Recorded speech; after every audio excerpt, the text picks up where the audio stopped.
Praça Dom Pedro II, coração de Belém, lugar onde a história pulsa viva em cada canto.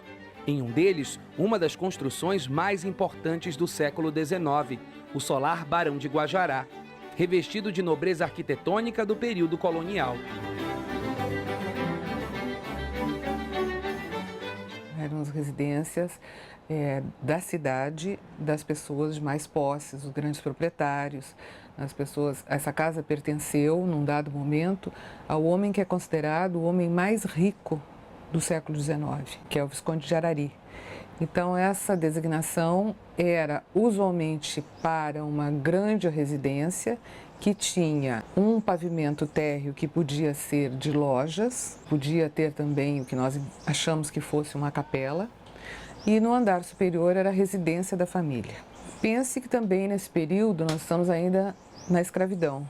Então, não existem cozinhas e não existem banheiros. As cozinhas e os que poderiam ser considerados banheiros são em outro pavimento ou atrás da casa. E os escravos, então, faziam todo o serviço interno, levavam o lixo, os excrementos e circulavam com a comida, faziam tudo dentro de uma estrutura que não tinha essas peças que nós conhecemos hoje. Com inspiração portuguesa e espanhola, o solar é constituído de 3 pavimentos, o último reservado aos aposentos da família.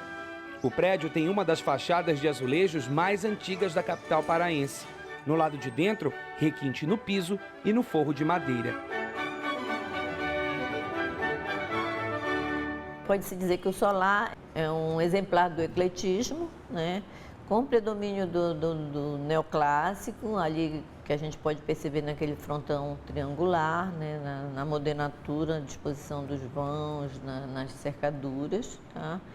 E já com os elementos do azulejo, né? Você tem ali um pouco da arquitetura luso-brasileira, né, colonial, e o neoclássico, que já é de um período posterior, né? Porque o ecletismo foi um estilo que realmente ele reúne influências de diversos estilos.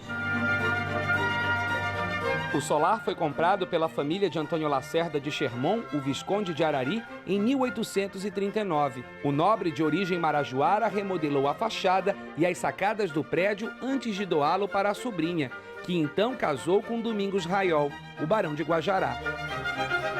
O solar foi construído no início do século XIX. A data exata é incerta, mas nos anos seguintes o imponente prédio se tornou o reduto político e social de Belém nos tempos do Império.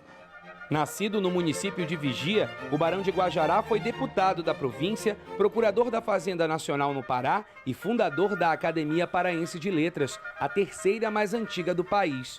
Enquanto foi dono do solar, o barão fez algumas modificações. Parte do terreno dos fundos foi vendida. A capela desapareceu, mas restaram móveis herdados do Visconde e mais de 1000 livros guardados em belas estantes de Jacarandá. Após a morte do barão em 1912, a Prefeitura de Belém comprou o prédio dos herdeiros com tudo o que ele guardava.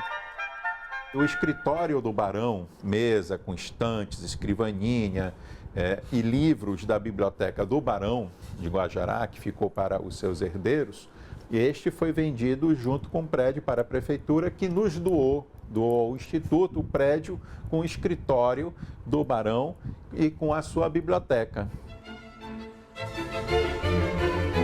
Com 200 anos de história, o solar que atualmente abriga o Instituto Histórico do Pará é tombado pelo Instituto do Patrimônio Histórico e Artístico Nacional desde 1994.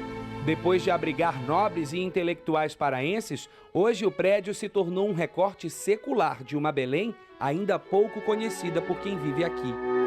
O monumento é também um documento, né? Na medida em que ele testemunha e traz até a gente, né, experiências do passado. E aí você pode ir tanto da questão simbólica como da questão de tecnologia, de material, de sistema construtivo, formas de morar, né, daquele período, né, e na paisagem urbana são como janelas para o passado, né, que de uma forma ou de outra, quando você passa na cidade por esses prédios antigos, eles te remetem a essas outras épocas, né, que eles representam.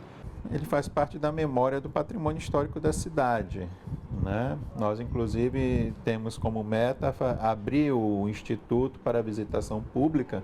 Você entrar no Instituto Histórico, você conhecer como era uma construção, né, de um prédio daquela envergadura ao longo do século XIX, no período imperial e parte da República no século XX.